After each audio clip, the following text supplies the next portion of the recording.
Alright, y'all, we're gonna be watching top 10 shortest players in NFL history. My favorite shortest player is Darren Sproles. Prime Darren Sproles, he was good. I'm not talking about the Darren Sproles pass, that went to the Saints.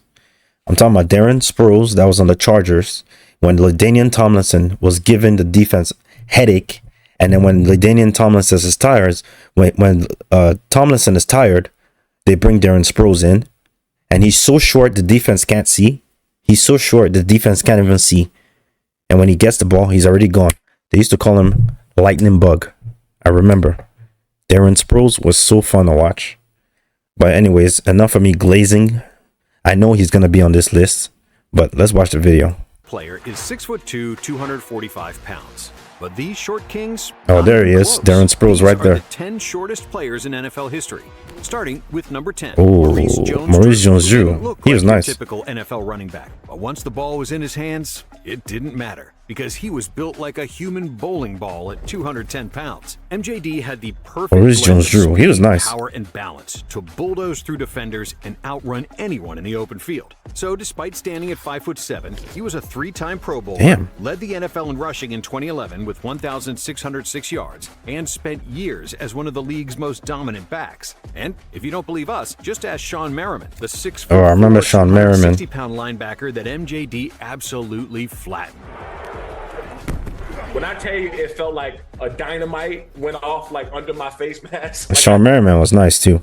He was nice. I didn't see him. But Jones-Drew wasn't the only 5'7" player to leave his mark. Mark McMillan was an undersized cornerback who didn't let his size stop him from shutting down receivers. Andrew Hawkins used his lightning-fast speed to carve out a solid career as a wide receiver, leading the Browns in receiving yards in 2014. And even today, Devin Singletary and Clyde Edwards-Helaire are out there carrying on the 5'7" legacy in the NFL, proving that sometimes good things really do come in small packages. Now, number 9 was more than just a short NFL player. Jakeem Grant was one of the fastest. Oh yeah, this guy's fast. His Texas Jakeem Tech Grant. Day, scouts clocked him running a 40 time in the 4.1s. With that speed, Damn. insane agility, and ankle-breaking footwork, Grant was a nightmare for defenders. I think he got injured. I can't remember what happened to him.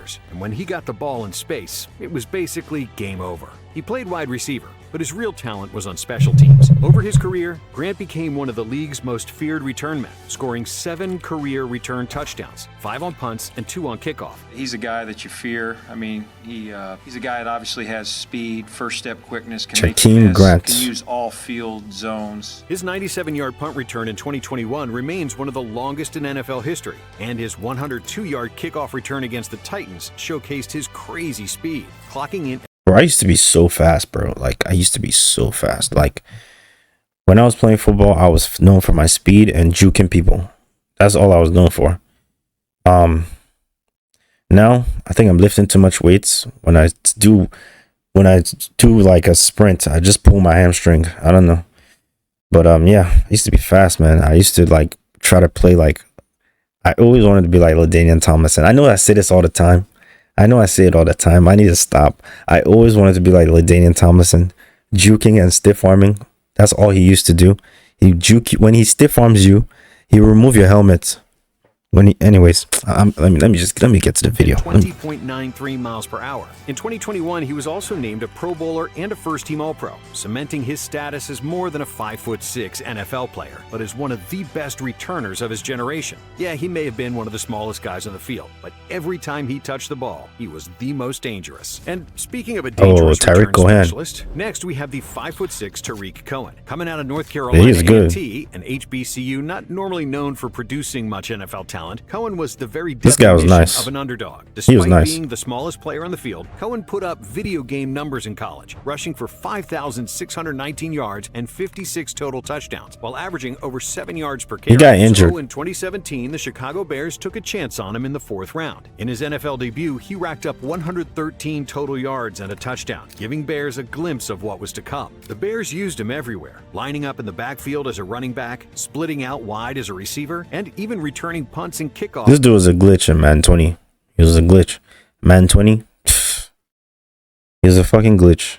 I think he tore his Achilles. That's what happened. And I haven't heard from him anymore. On special teams. Heck, he could even throw the ball. Corney's going to throw into the end zone.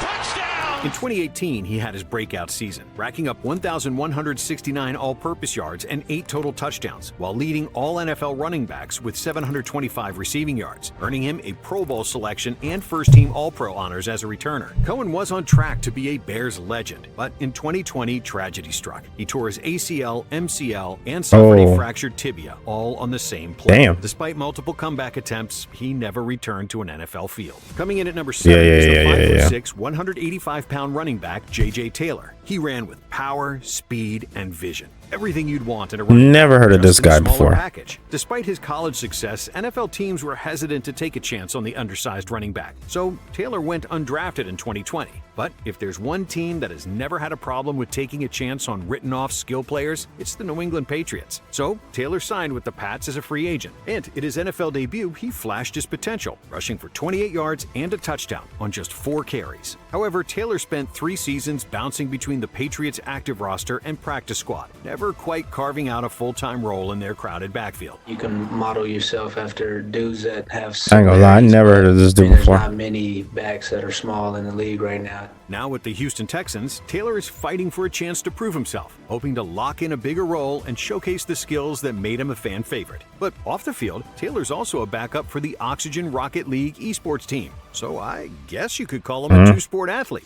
Next up is Jacquizz Rodgers. Also standing at 5'6" and 205 pounds, Rodgers ran like he was twice his size, bouncing off defenders, lowering his shoulder, and refusing to go down without a fight. Jacquizz first made a name for himself at Oregon State. While his 5'7" older brother James Rodgers was a receiver torching corners, Jacquizz was in the backfield, plowing straight through him. So in 2011, he was drafted in the 5th round by the Atlanta Falcons. A dream come true, something you've been working for your whole life, and actually just to get picked, it was a great moment for me.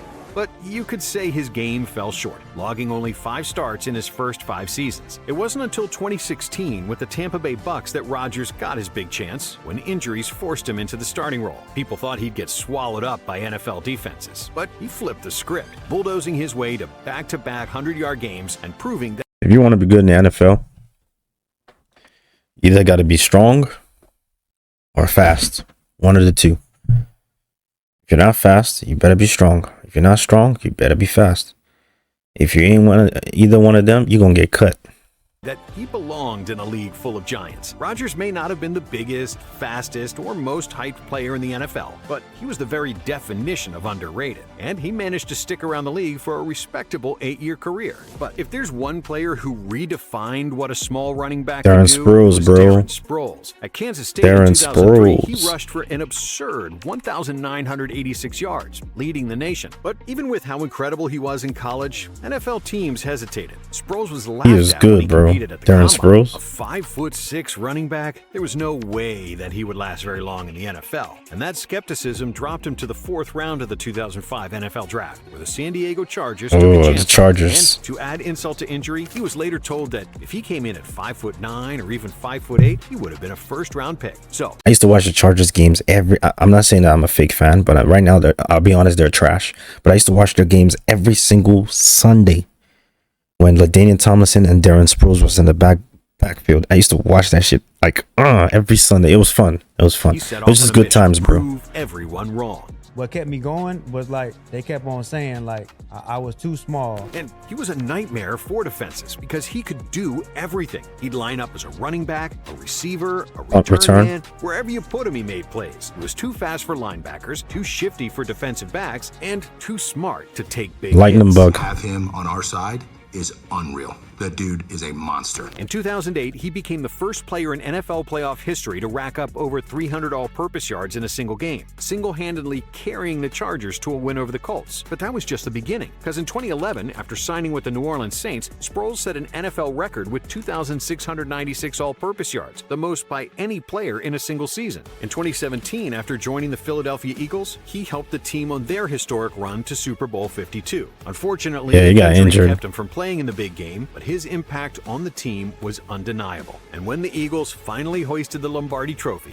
Sproles was right there, celebrating as a champion. By the time he retired, he'd racked up over 19,000 all-purpose yards, 3 Pro Bowl selections, and a Super Bowl ring, all while defying the odds of what a small Oh, guy he made could it to do. the Pro People Bowl. worried Yeah, that he Darren did. Sproles wouldn't last very long in the NFL because of his size, but he shattered that idea. While the average NFL running back's career is just under 3 seasons, Sproles played for 15. But if Darren Sproles was a human cheat code, the 5'5" Mac Herron was a glitch in the system. And for him, we need to 5'5". take a trip back to the 1970s. Herron's journey to the NFL also started in Kansas State, but it took an unexpected turn when he went to the Canadian Football League. There, he piled up nearly 2,000 all-purpose yards, proving he was too talented to be ignored. 5'5"? So the New England Patriots finally took a chance on the undersized back in 1973. That's He made crazy. sure they never regretted it. By 1974, Herron was one of the most dangerous weapons in the entire league. That season, he racked up 2,444 all-purpose yards, setting an NFL record at the time. His impact was so massive that he earned the nickname Mini Mac.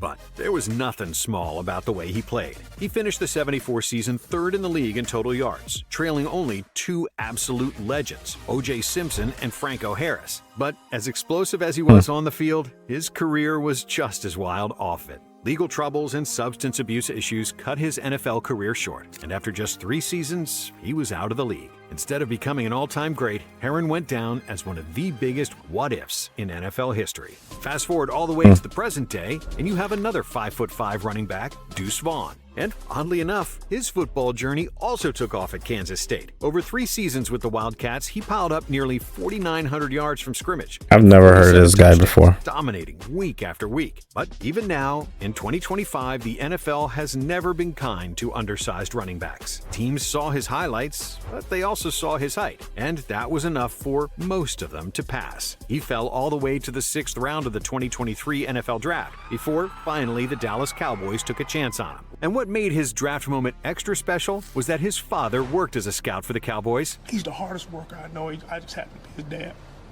and he got to be the one who called his son to tell him that he'd been drafted. Hey, buddy. Hey, W dad, man. Hey, it's going good. This is Dad. My phone wasn't working. Look at here, man. You want to come to work with me next week?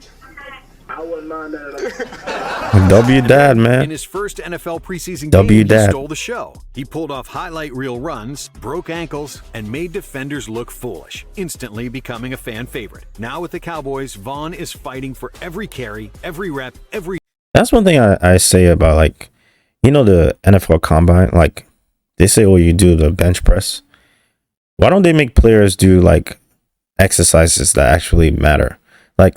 Like what's his name? McCaffrey. He didn't have a lot of reps on his bench press, but McCaffrey is one of the best running backs in the league. You know, like, why don't they make athletes do, like, you know, workouts that actually matter, like squats or fucking snatches or like deadlifts, like stuff like that. That, you know, I know they're trying to show off like their upper body strength and stuff, but like, there's some athletes in the combine that don't bench a lot, but they're one of the best players ever, you know? chance to prove himself, just like he's done his whole life. And being just 23, Vaughn certainly still has a chance to make a name for himself. So, about the player coming in at number 2, speed. That's the first, second, and third thing you need to know about Trindon Holiday. At just 5'5", he's one of the smallest players in NFL history, but he was also one of the fastest human beings to ever step foot on a football field. Before football, Holiday was already a track legend. In 2008, he reached the semifinals of the U.S. Olympic trials for the 100-meter dash, and he won the 2009 NCAA men's 100-meter dash with a time of 10.01 seconds. However, while most guys with that kind of speed would stick to the track, Holiday really wanted to play football. And despite his size, he carved out a role as a return specialist. And as you can imagine, if you even gave him a sliver of space, he was gone. Sometimes he's in there, he's a decoy, and the defense gets fooled by it, and then, you know, they give him the ball, the defense don't know what to expect. I mean, he's the fastest person I've seen in pads. But after being drafted by the Houston Texans in 2010, he bounced around the league. Then, in 2012, while playing for the Broncos, he delivered I remember this guy, the greatest playoff Trindon performances ever Holiday. by a returner. Against the Baltimore Ravens in the AFC divisional round, Holiday took a punt return 90 yards to the house, and then later returned a kickoff 104 yards for another touchdown, becoming the first player in NFL history to return a punt and a kickoff for touchdowns in the same playoff game. But because Holiday was never really able to establish himself as a viable receiver or running back, his role was limited to just special teams. So eventually, teams moved on, and after just 4 seasons, his NFL career was over. And finally, damn, they couldn't have just put him in the slot or something with that kind of speed. Could have used him in the slot or something. Number 1. So far, the shortest guy has been 5'5", and in a physical game like football, you wouldn't think a player could get much shorter than that, right? Wrong. 5'1". And that's not just short for the NFL, that's short for everything. In fact, it's just 3 inches away from being medically defined as dwarfism. But Jack Soupy Shapiro wasn't about to let size stop him. He played football at Gallaudet University and later at New York University. Bro, we seeing black and white. Like, what is this? Black and white images? With bigger players. But the NFL? That was a different world. It was 1929 when Shapiro got his shot with the Staten Island Stapletons, an actual NFL team back in the league's early days. But he played just 1 game, lining up in the backfield against the Minneapolis Red Jackets. And while his NFL career was short, his legacy is forever. In 1999, the Pro Football Hall of Fame officially recognized him as the shortest player in league history, the NFL's shortest short king. If you enjoyed this video, stick with Blitz. Subscribe and check out some of our other content right here. Cam Newton is the Yeah, Cam Newton was nice. He was nice in his prime. He was nice.